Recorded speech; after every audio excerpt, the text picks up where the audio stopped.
The Valerian distress beacon had been broadcasting for 3 cycles when the first response came. Ambassador Lyrix felt her secondary heart skip as the communication array lit up with an incoming transmission. After months of sending desperate pleas into the void, someone had finally answered their call for help. The Valerian homeworld of Nexus Prime was dying. What started as small atmospheric disturbances had grown into planet-wide storms that threatened to tear their civilization apart. Their scientists estimated they had perhaps 2 standard years before the planet became completely uninhabitable. With a population of 12 billion souls and limited evacuation capabilities, they needed help desperately. Ambassador, Communications Officer Zen called out, his voice trembling with a mixture of hope and fear. The response: "It's not from any known Galactic Council species." Lyrix moved quickly to the main display, her 4 arms working efficiently to bring up the transmission data. The signal was strong, surprisingly so for something coming from outside Council space. But what made her breath catch was the translation matrix struggling to process the incoming message.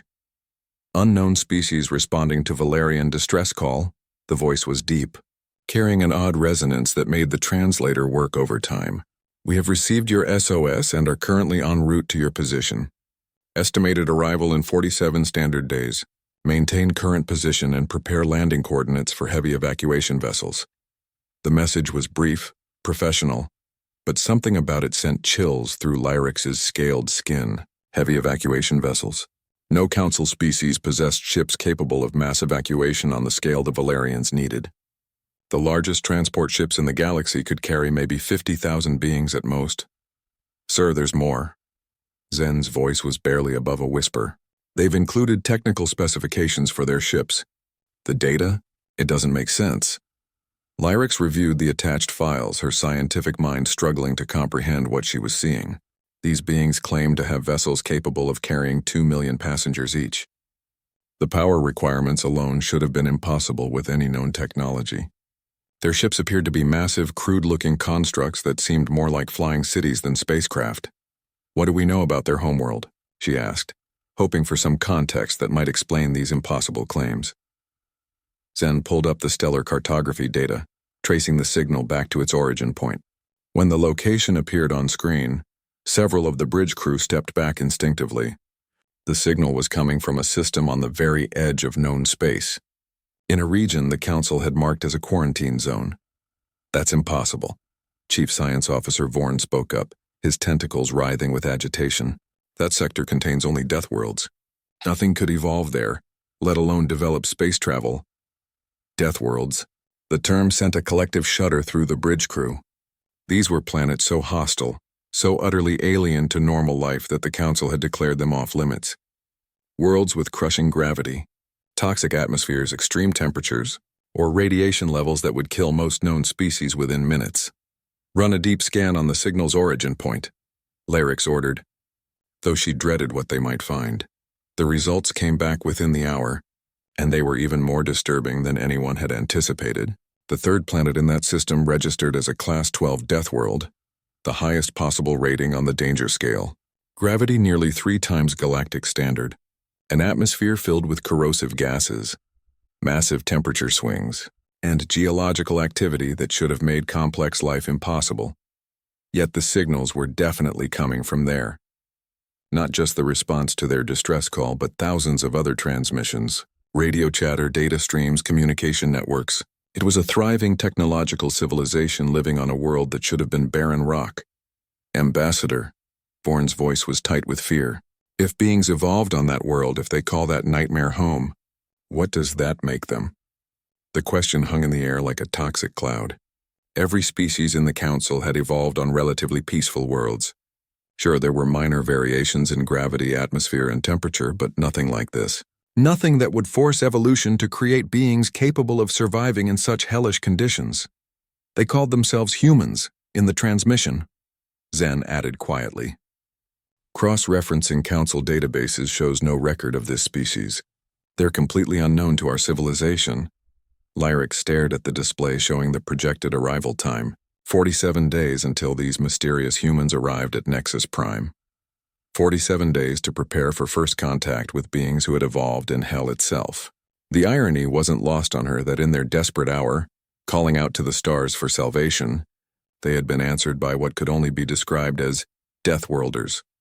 "Continue monitoring all communications from their system," she ordered finally.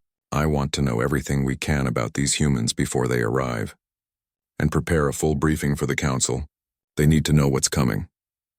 As the bridge crew scattered to their tasks, Lyrax remained at the main display, staring at the innocent-looking dot that represented the human homeworld. Somewhere in the back of her mind, an ancient Valerian saying echoed, "Be careful what you wish for the universe listens," and its sense of humor is darker than the void between stars. They had wished for salvation from the dying storms of their world. Instead, the stars had sent them something that lived in storms far worse than anything Nexus Prime could produce. Whether that would prove to be their salvation or their doom remained to be seen. The countdown timer showed 46 days, 23 hours, and 14 minutes until first contact. Lyrax had the distinct feeling that the next 47 days would either save her people or introduce them to something far more terrifying than a dying planet. The first images arrived 32 days before the human fleet was scheduled to reach Nexus Prime. Ambassador Lyrax had been expecting technical specifications or formal diplomatic protocols. Instead, she received something that made her question everything she thought she knew about intelligent life in the universe. The transmission began with a simple message. "Valerian friends, we know you must have concerns about our people. These images will help you understand who we are and what we're bringing to help you." What followed was a collection of visual records that defied logical explanation. The humans had included footage of their daily lives, their cities, their technology, and most importantly, their world. Lyrax watched in growing amazement as the view screen showed beings that looked deceptively fragile walking casually through environments that would instantly kill any council species.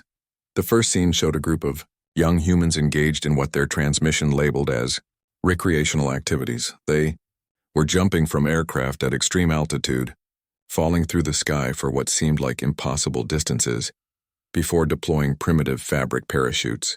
The humans appeared to be enjoying this experience, their facial expressions indicating pleasure rather than terror. "They throw themselves out of flying vehicles for fun," Science Officer Vorn whispered, his tentacles pale with shock. "What kind of species develops a survival instinct so broken they find falling to their deaths entertaining?" The next sequence showed humans engaged in something called mountain climbing. Using nothing but primitive tools and their own physical strength, they scaled vertical rock faces thousands of meters high. When one of them lost their grip and fell, Lyrax expected to see the tragic end of the creature. Instead, the human caught themselves on a thin rope, laughed audibly, and continued climbing. "Pause there," Lyrax commanded, studying the frozen image. The human's body structure was fascinating in its apparent delicacy. They had only 4 limbs, stood upright on 2 legs, and possessed soft skin with no visible armor plating or natural weapons. Yet these seemingly vulnerable creatures were performing feats that would challenge the strongest council species. The transmission continued with scenes from human cities, massive structures of metal, glass, and stone that housed millions of beings. But what caught everyone's attention were the vehicles. Humans had enclosed themselves in metal boxes and were hurtling through their urban areas at speeds that would be lethal in any collision. Even more disturbing, they seemed to treat this as routine transportation, rather than a dangerous necessity. "Sir, look at their traffic patterns." Communications Officer Zen pointed to the display. "They're passing within centimeters of each other at those speeds. The reaction time required, the precision. It's like watching a complex aerial combat maneuver performed by civilians." Then came the footage that truly revealed the nature of these Deathworlders. The humans had included documentation of their planet's natural disasters and their species' response to them. Lyrax watched in stunned silence as massive storms, far more violent than the ones destroying Nexus Prime, swept across human population centers. Instead of evacuating, humans reinforced their structures and waited out the tempests. Earthquakes that would level any council city barely interrupted human daily life. They had built their civilization to flex and bend with their planet's violence, rather than trying to escape from it. Volcanic eruptions that should have ended regional civilizations were treated as temporary inconveniences. "They've learned to live with their planet trying to kill them," Chief Medical Officer Tarn observed, her voice filled with a mixture of awe and horror. Look at their construction techniques, their emergency protocols. This isn't a species that fears natural disasters. This is a species that has made peace with catastrophe. The most revealing footage came last. Humans engaged in what they called extreme sports, surfing waves that towered over their cities, diving to crushing depths in their oceans, skiing down mountainsides at terminal velocity. Each activity that the transmission showed would be considered suicidal by council standards, yet humans pursued them voluntarily for recreation. They've weaponized their own destruction instinct, Vorn muttered. They take potentially lethal activities and turn them into entertainment. What does that tell us about their psychology?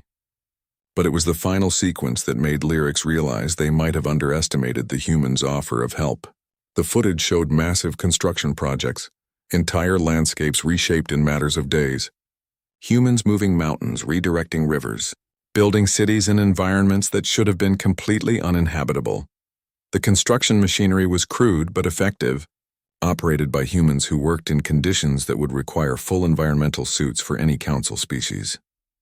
They labored in extreme heat, bitter cold, and toxic atmospheres as if these were minor inconveniences rather than life-threatening hazards. Ambassador, I'm receiving detailed specifications for their evacuation ships. Zen's voice was tight with disbelief. The power requirements alone. They're using controlled nuclear reactions as their primary energy source. Nuclear energy. The Council had abandoned such dangerous power generation millennia ago in favor of safer alternatives. Only military vessels used fusion reactors, and those required massive safety protocols. These humans were apparently using nuclear power for civilian purposes as routinely as the Council used solar collectors. Lyric studied the ship's schematics with growing amazement. The vessels were indeed massive, but their design philosophy was completely alien to Council engineering. Where Council ships were elegant, efficient designs optimized for safety and comfort, human ships appeared to be brute force solutions to engineering problems. They don't build around safety margins, she realized aloud. They build to specifications that assume their operators can handle extreme stress, radiation, acceleration forces that would incapacitate our people. They've designed their technology around beings who can survive almost anything.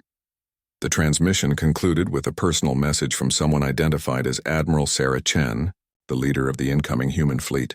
The human appeared on screen and Lyrics was struck by how ordinary she looked. Chen had the same soft features, the same seemingly fragile build as the other humans in the footage, yet something in her eyes suggested depths of experience that made Lyrics instinctively respectful. People of Nexus Prime. Chen's voice carried an odd warmth despite the mechanical translation. We understand your fear. We know that our world seems hostile and our methods appear extreme, but please understand that we've evolved alongside catastrophe. And we've learned that sometimes the only way to survive is to embrace what others consider impossible. We're not coming to conquer or judge. We're coming because when someone calls for help, you answer. That's what neighbors do. As the transmission ended, silence filled the bridge. Lyrics realized that in 47 days, her people would meet beings who had turned survival into an art form, who had made peace with violence itself. Whether that would save the Valerians or expose them to forces beyond their understanding remained to be seen. The countdown showed 31 days, 16 hours and 43 minutes until the humans arrived. Somehow the waiting had become even more intense. The human fleet arrived 18 hours ahead of schedule, and their approach violated every rule of safe space travel that the Galactic Council had established over millions of years. Ambassador Lyrics watched from the command center as her sensors tracked the incoming vessels, each reading more impossible than the last. They're decelerating at 12 times normal gravity, sensor operator Crix announced, his voice cracking with disbelief. Their crew should be dead from the acceleration forces alone. Through the observation deck's reinforced viewing port, Lyrics caught her first glimpse of human engineering in person. The ships were massive beyond anything she had imagined, but they moved with a grace that seemed to defy their bulk. More disturbing was their approach vector. They were coming in through Nexus Prime's atmosphere like meteors, using atmospheric friction to slow their descent rather than relying solely on their engines. That's not a landing, Chief Engineering Officer Vrix whispered. That's a controlled crash. The lead vessel, identified as the UES Indomitable, touched down in the designated landing zone with ground-shaking force. The impact would have destroyed any council ship, but the human vessel simply extended massive support struts and settled into place like it had been designed for exactly this kind of punishment. Within minutes, the ship's cargo bays opened and Lyrics got her first look at humans in person. They moved with purpose and efficiency, unloading equipment and machinery with a speed that seemed reckless. What made her breath catch was seeing them work in Nexus Prime's atmosphere without any protective equipment. Scanner readings confirm it, Medical Officer Tarn reported, her voice filled with amazement. They're breathing our atmosphere directly. The gas mixture that requires our people to wear filters for extended exposure, they're treating like normal air. A delegation of humans approached the Valerian Welcoming Committee, led by Admiral Chen. As they drew closer, Lyrics was struck by the contradictions these beings presented. They appeared physically vulnerable with soft skin, no visible weapons, and a build that seemed more suited for artistic endeavors than survival on a death world. Yet something in the way they moved spoke of absolute confidence. These were beings who had never learned to fear their environment because their environment had taught them to be fearless. Ambassador Lyrics, Admiral Chen's voice carried that same warmth from the transmission, but hearing it in person revealed undertones that the translator couldn't fully capture. Thank you for allowing us to help. We've brought 12 evacuation ships and equipment for temporary atmospheric stabilization. The translation matrix struggled with several human terms, particularly around their technology. When Chen mentioned atmospheric processors, the Valerian computers had no equivalent concept. The humans weren't just planning to evacuate the population, they intended to slow down the planet's atmospheric collapse while they worked. Admiral, forgive my directness, but our scientists estimate that stopping our atmospheric degradation would require technology beyond anything in council space. Lyrics replied, studying the human leader's expression. Chen smiled, an expression that the computers translated as indicating amusement or pleasure, but something in the human's eyes suggested it meant something deeper. Ambassador, our people have been fighting hostile atmospheres since we first looked up at our sky and decided we didn't like what we saw. Fixing broken air is something we've gotten very good at. Over the following hours, Lyrics watched in growing amazement as human work crews began operations across the planet's surface. They moved with mechanical precision, but also with an adaptability that seemed almost organic. When equipment failed, they improvised solutions using materials at hand. When conditions became hazardous, they simply adjusted their procedures and continued working. The most revealing moment came when a massive atmospheric storm struck the primary work site. Valerian protocol called for immediate evacuation to underground shelters and suspension of all operations until the storm passed. The humans took one look at the approaching weather system and began working faster. They're not taking shelter, Weather Specialist Dorn reported, his voice tight with disbelief. The storm is bringing wind speeds that could tear an unprotected being apart, and they're using it to accelerate their construction schedule. Through the sensor feeds, Lyrics watched human crews working in conditions that would kill any council species. They had rigged their equipment with what they called storm anchors, and were using the wind itself to help position massive atmospheric processing units. When lightning began striking around the worksite, they incorporated the electrical discharges into their power grid. They're not fighting the storm, she realized. They're partnering with it. The human approach to problem solving was unlike anything in council experience. Where galactic civilization had developed through cooperation and careful planning, humans appeared to have evolved through constant crisis management. They didn't have solutions for every problem. Instead, they had the ability to create solutions in real time using whatever resources were available. When the first atmospheric processor came online, the results were immediate and dramatic. The toxic clouds that had been choking Nexus Prime's sky began to thin, and for the first time in months, Lyrics could see the sun without filtering equipment. How is this possible? Chief Scientist Vorn asked, studying the atmospheric readings.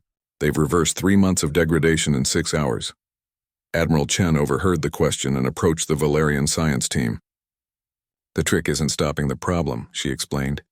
It's understanding that problems are just opportunities wearing ugly masks. Your atmosphere isn't dying, it's changing. We just convinced it to change in a direction that supports life instead of ending it. The human explanation made no logical sense from a scientific perspective, but the results were undeniable. Across the planet, atmospheric processors were coming online, each one pushing back the toxic storms that had threatened to end Valerian civilization. But it was during the first civilian evacuation that Lyrics truly understood what these Deathworlders represented. The humans had brought ships capable of carrying millions, but they operated them with crews of only hundreds. When she asked about the apparent understaffing, Admiral Chen's explanation was both simple and terrifying. "We build our systems to be operated by small crews under extreme stress," Chen said. "On our homeworld, you can't always count on having optimal staffing or perfect conditions. Our technology assumes that everything that can go wrong will go wrong, and it's designed to keep working anyway." As the first evacuation ship lifted off carrying 2 million Valerian refugees to safety, Lyrics watched the human crew working with casual efficiency. They were operating machinery that could destroy planets, carrying the lives of millions, and they treated it as routine duty. The realization hit her like a physical blow. These humans hadn't just evolved on a death world, they had become so adapted to catastrophe that they could make catastrophe work for them. They weren't just helping the Valerians survive their planet's death, they were teaching it to live again. Standing on the observation deck, watching human ships move through her planet's toxic sky like they belonged there, Lyrics began to understand that the universe had sent them exactly what they needed. Not saviors, not conquerors, but neighbors who had learned to shake hands with disaster and convince it to be reasonable. 3 weeks into the evacuation operation, Ambassador Lyrics received an urgent transmission from the Galactic Council that changed everything. The High Chancellor's image appeared on her private communication screen, but his usually composed demeanor was replaced by barely concealed alarm. "Ambassador, we have received disturbing reports about the beings you've allowed onto Nexus Prime," Chancellor Vex began without preamble. "Our intelligence suggests these humans may represent a significant threat to Council space." Lyrics felt her secondary heart skip. Through her office window, she could see human work crews continuing their impossible task of healing her dying world. In just 3 weeks, they had evacuated 6 million Valerians and reduced atmospheric toxicity by 40%. The idea that these helpful neighbors could be a threat seemed absurd. "Chancellor, with respect, the humans have been nothing but beneficial to our people. They're saving our entire civilization." "That's exactly what concerns us," Vex replied, his tentacles writhing with agitation. "Ambassador, we've been monitoring their activities across multiple systems. These humans aren't just helping you, they're expanding throughout our region of space at an alarming rate." The Chancellor transmitted a series of star charts that made Lyrics's blood run cold. Human ships had appeared in 17 different systems over the past month, all responding to various crises and emergencies. They were spreading across Council space like wildfire, inserting themselves into situations throughout the galaxy. "Look at the pattern, Ambassador. Wherever there's a crisis, they appear. Natural disasters, resource shortages, technological failures, they're positioning themselves to become indispensable to dozens of Council worlds." Lyrics studied the data, feeling a growing unease. The humans had indeed been busy. Ships identical to the fleet helping Nexus Prime had appeared at mining colonies suffering equipment failures, agricultural worlds facing crop diseases, and research stations dealing with technical disasters. In every case, they had arrived with solutions that seemed almost too good to be true. "Chancellor, are you suggesting this is some kind of invasion strategy?" "What I'm suggesting is that we're dealing with a species that has weaponized helpfulness." Vex's voice carried a chill that made Lyrics shiver. "Think about it, Ambassador. What better way to infiltrate and control other civilizations than to make them dependent on your assistance?" The call ended, leaving Lyrics staring at the star charts with growing paranoia. Was it possible that the humans' miraculous arrival and seemingly unlimited capabilities were part of some elaborate conquest scheme? The timing of their response to the Valerian distress call suddenly seemed less like good fortune and more like the execution of a predetermined plan. That evening, Lyrics decided to conduct her own investigation. Using her diplomatic access codes, she began monitoring human communications and activities around the clock. What she discovered over the following days was far more complex and troubling than simple conquest. The humans were indeed expanding throughout Council space, but their method of operation was unlike any military campaign in recorded history.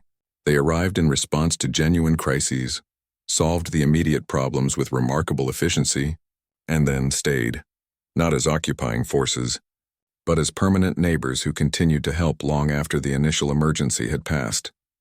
On the agricultural world of Taros, humans had arrived to combat a crop blight that threatened planetary starvation. Not only had they eliminated the disease, but they had introduced farming techniques that tripled crop yields. A year later, human agricultural specialists were still there, working alongside Tarosian farmers and teaching advanced cultivation methods.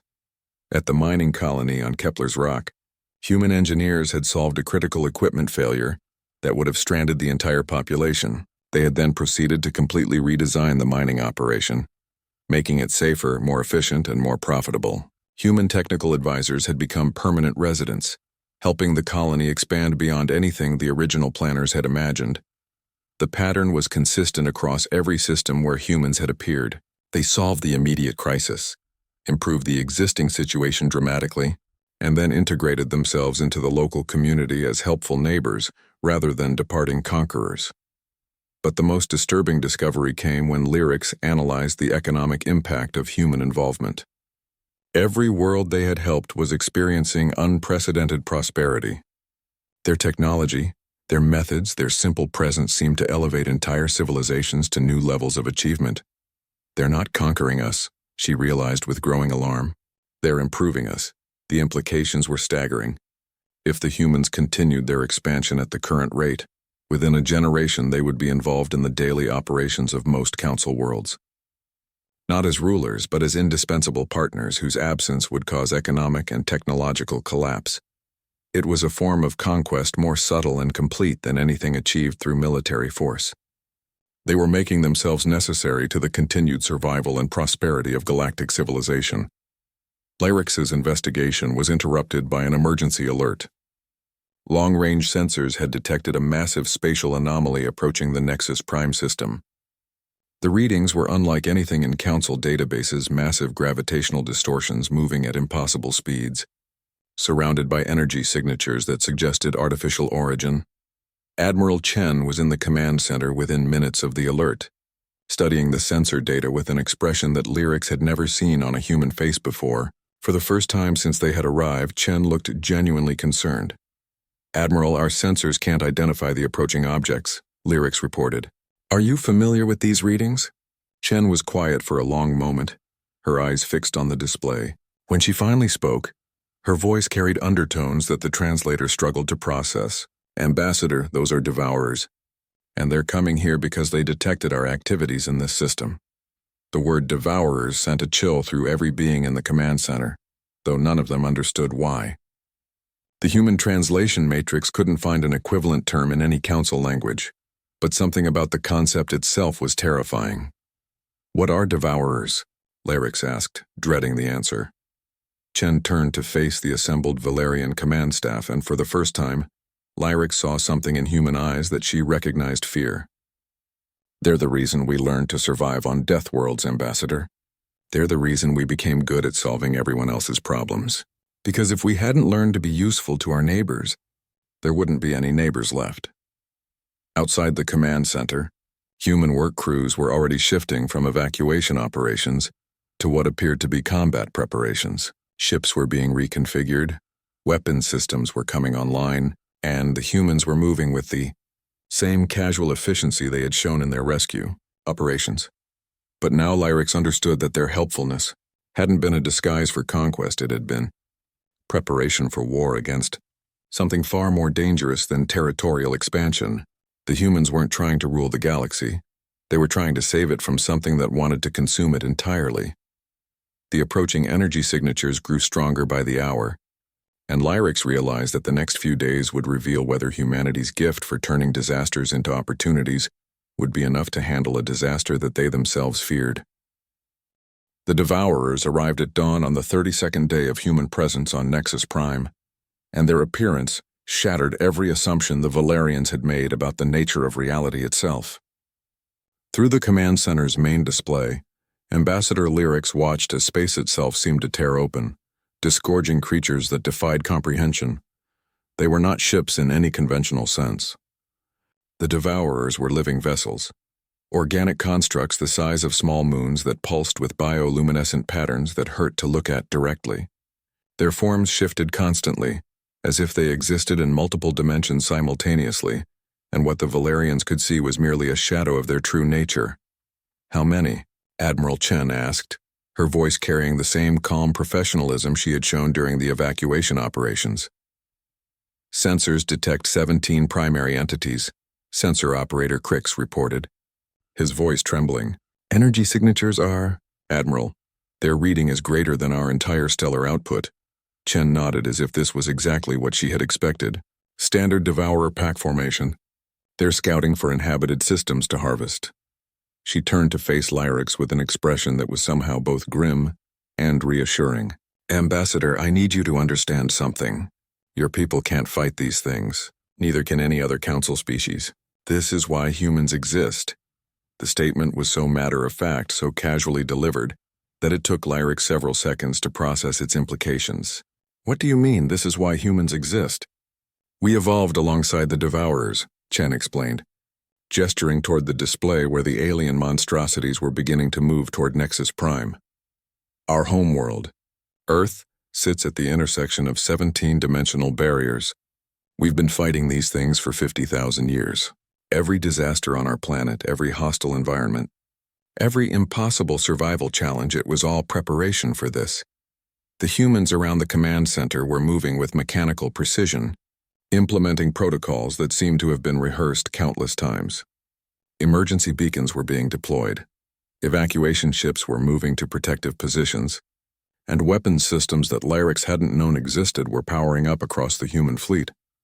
The death world evolution, the casual attitude toward catastrophe, the need to make ourselves useful to other civilizations," Chen continued.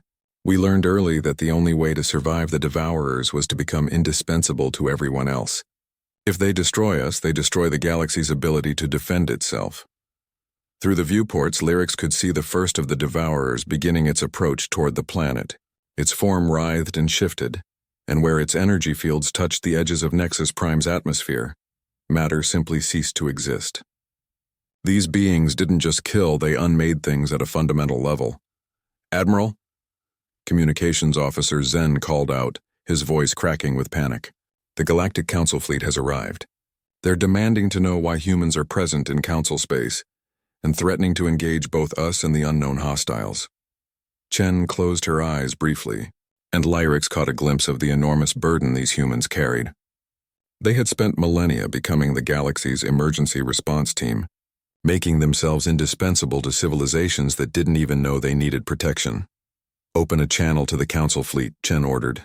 "All frequencies, maximum power." The massive form of Chancellor Vex appeared on the communication screen, surrounded by the command staff of the Council's most powerful warships. His expression was a mixture of anger and fear as he took in the scope of the crisis unfolding before him. "Human vessels, you will explain your presence in Council space and identify the hostile entities that have followed you here," Vex demanded. Chen's response was delivered with the patience of someone explaining a simple concept to a child. "Chancellor, those are Devourers. They consume inhabited solar systems to fuel their dimensional travel. They detected our rescue operations here and followed us back from their hunting grounds. Your fleet needs to retreat immediately and begin evacuating all Council worlds within 50 light years." "Preposterous," Vex snapped. "The Council fleet is more than capable of handling any threat. We demand that you stand down and allow our forces to deal with this situation." Lyrax watched in horror as the Council's most advanced battleship, the Pinnacle of Harmony, moved to engage the nearest Devourer. The ship's weapons were the pinnacle of Council technology, energy cannons capable of cracking planets and defensive shields that had never been breached in combat. The Devourer noticed the approaching ship with what seemed like casual interest. Without any visible weapons fire or energy discharge, the Pinnacle of Harmony simply stopped existing. One moment it was accelerating toward the alien creature, and the next moment there was empty space where the ship had been. No debris, no energy signature, no indication that it had ever existed at all. "Dear Cosmos," Chancellor Vex whispered, his earlier bravado evaporating instantly.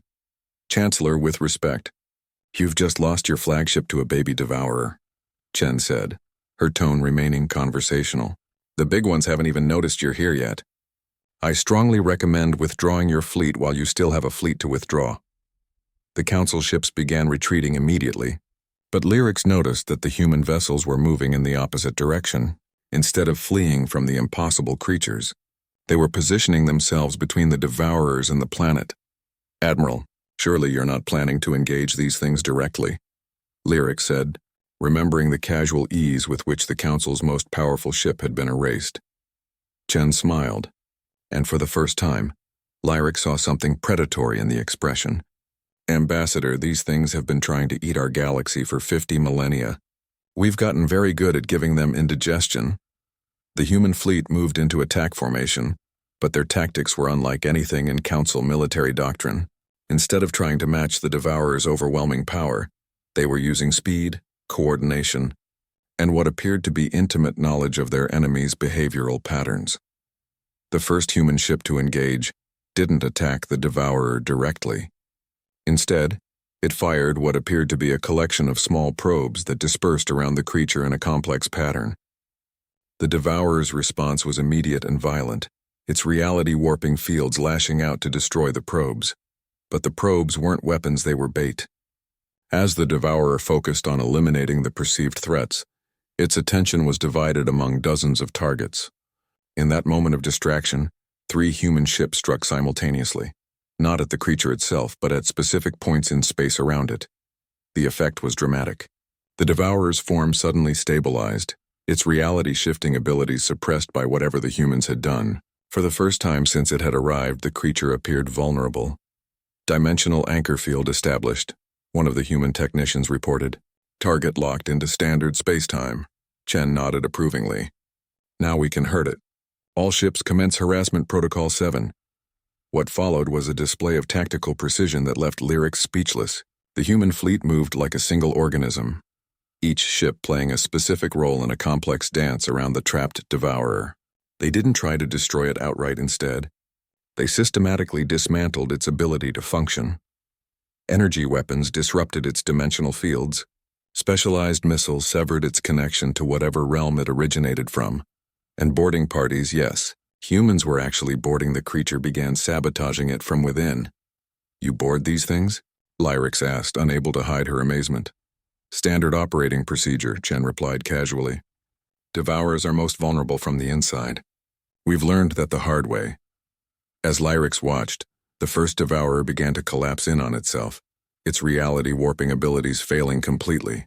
The human fleet immediately shifted to engage the next target. Their movements coordinated with the precision of beings who had fought this battle countless times before.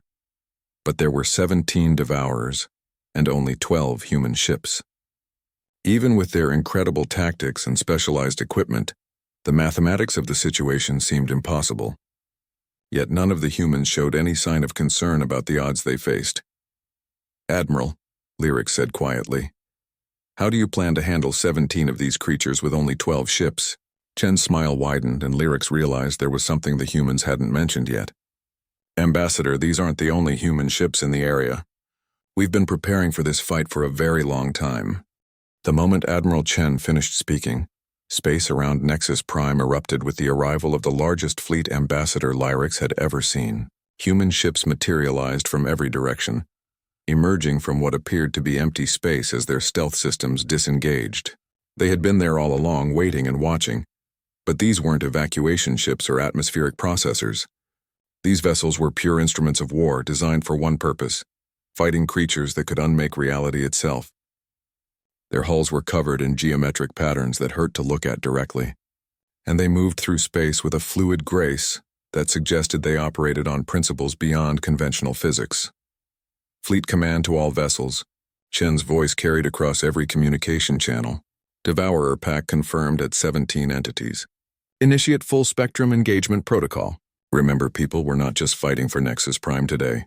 We're fighting for the right of organic life to continue existing in this galaxy." The response was immediate and overwhelming. Over 200 human warships moved to engage the Devourers with the coordinated precision of a single mind. But what amazed Lyrics wasn't the number of ships, it was the casual competence with which they operated. These humans weren't desperate defenders fighting for their lives. They were professionals doing a job they had mastered through millennia of practice. "Admiral, how long have you been planning this?" Lyrics asked, watching the tactical display as human forces surrounded each Devourer with mathematical precision. 50,000 years, Chen replied matter-of-factly. Ever since the first Devourer breach on Earth. We realized early that this was a galaxy-wide problem and Earth was just the first target. So we built our entire civilization around one goal, becoming the immune system for organic life in this region of space. The battle that followed redefined Lyrix's understanding of both warfare and the human species. The Devourers were indeed as powerful as they appeared. Each one possessed enough raw energy to sterilize solar systems. But power without intelligence was just destruction, and the humans had learned to use the creature's strength against them. The first tactical innovation was something the humans called reality shepherding. Instead of trying to match the Devourer's reality warping abilities, human ships would establish overlapping field generators that forced local spacetime to behave according to consistent physical laws. Within these fields, the Devourers became vulnerable to conventional weapons and tactics. The second innovation was even more impressive: psychological warfare against beings that barely qualified as sentient. Human ships would broadcast specific frequency patterns that disrupted the Devourers' collective consciousness, forcing them to operate as individuals rather than as a coordinated swarm. They're pack hunters, Chen explained, as Lyrix watched the largest Devourer suddenly begin attacking its companions. Extremely effective when working together, but their group mind is their weakness. Break the connection and they become confused, territorial, and aggressive toward anything that moves, including each other. But it was the third human innovation that truly demonstrated their mastery of this ancient conflict. Selected ships began deploying what they called harvest reversers, devices that could actually extract and redirect the energy the Devourers had stolen from consumed worlds. "You're feeding their stolen energy back to them?" Lyrix asked, watching as one of the creatures began to swell and distort as excess energy built up in its organic systems. Overconsumption, Chen nodded. Force feed them enough stolen life energy, and they essentially give themselves cosmic indigestion. It's not fatal, but it incapacitates them long enough to establish containment. The battle's turning point came when the humans demonstrated their ultimate weapon against the Devourers: coordinate diplomacy. As the creatures became increasingly confused and disoriented by human countermeasures, Admiral Chen opened a direct communication channel to the Devourer pack leader. "Ancient One," Chen's voice carried a formal tone that Lyrix had never heard before. "You have followed us into protected space. By the Treaty of Stellar Winds, this constitutes a violation of dimensional hunting grounds." The response came not in words, but in a wave of psychic pressure that made every being on the command deck step backward. When the translation matrix finally processed the communication, the message was simple but profound. Surprise. The Devourers hadn't realized they were dealing with an established civilization. To them, the galaxy was an undefended feeding ground where they could consume inhabited systems at will. The discovery that some species had not only survived their predation, but had actively organized a defense network was genuinely shocking. "You propose negotiation?" The Devourer's mental voice was like listening to stars die. "I propose recognition of established territorial boundaries," Chen replied calmly. "Your species needs energy to survive dimensional travel. Ours needs inhabited worlds to evolve and grow.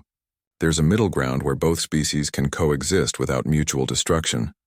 What followed was the most surreal diplomatic negotiation in galactic history. The humans, speaking on behalf of organic life throughout the region, established formal hunting boundaries with creatures that had been mindlessly consuming inhabited worlds for geological ages. The Devourers would be permitted to harvest energy from uninhabited systems and stellar phenomena, while organic civilizations would be protected within designated territorial boundaries. "How is this possible?" Chancellor Vex asked over the communication link, his voice barely above a whisper. "You're negotiating with forces of nature."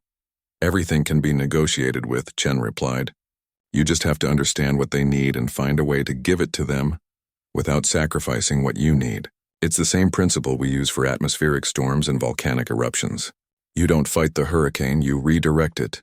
The Devourers began withdrawing from the Nexus Prime system, but not before completing what they called a territorial marking, a complex energy pattern that would warn other Devourer packs that this region was under the protection of an allied species. As the last of the creatures vanished into dimensional space, Lyrics found herself looking at the human fleet with completely new eyes.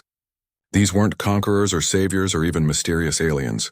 They were janitors, cosmic maintenance workers who had spent 50 millennia cleaning up the galaxy's worst problems because someone had to do the job. "Admiral, I owe you an apology." Chancellor Vex appeared on the communication screen, his earlier hostility replaced by something approaching awe. "The Council had concerns about human expansion throughout our space. We thought you might be attempting some form of conquest." Chen's laugh was warm and genuine. "Chancellor, trust me, we have absolutely no interest in ruling anybody. Running our own civilization is hard enough without taking responsibility for everyone else's governments. We just want to keep the neighborhood safe so our kids have somewhere to play." Over the following weeks, as the evacuation of Nexus Prime continued and atmospheric processing brought the planet back to habitability, Lyrics came to understand the true scope of human activities in the galaxy. They had quietly established themselves as the first responders for cosmic-level emergencies, the beings other civilizations could call when facing problems beyond their ability to solve. The humans weren't building an empire, they were building a neighborhood, a place where disasters could be managed, where crises could be solved, and where even ancient forces of destruction could be convinced to be reasonable neighbors. Standing on the observation deck of the human ship Indomitable, watching Nexus Prime's sky clear for the first time in over a year, Lyrics realized that her people's distress call hadn't just brought rescue. It had introduced them to the galaxy's immune system, the species that had quietly taken responsibility for making sure organic life continued to have a future among the stars. As the human fleet prepared to respond to the next emergency call from somewhere in Council space, Admiral Chen approached Lyrics with a proposal that would change both civilizations forever. "Ambassador, we could use diplomatic liaisons who understand both human and Council perspectives. Interested in helping us keep the galaxy running smoothly?" Looking out at the restored sky of her homeworld, watching human and Valerian work crews collaborating on projects that would make both species stronger, Lyrics realized that the universe's sense of humor wasn't dark at all. Sometimes when you called for help among the stars, what answered was exactly what you needed. Neighbors who had learned to make friends with disaster and convince it to be helpful instead.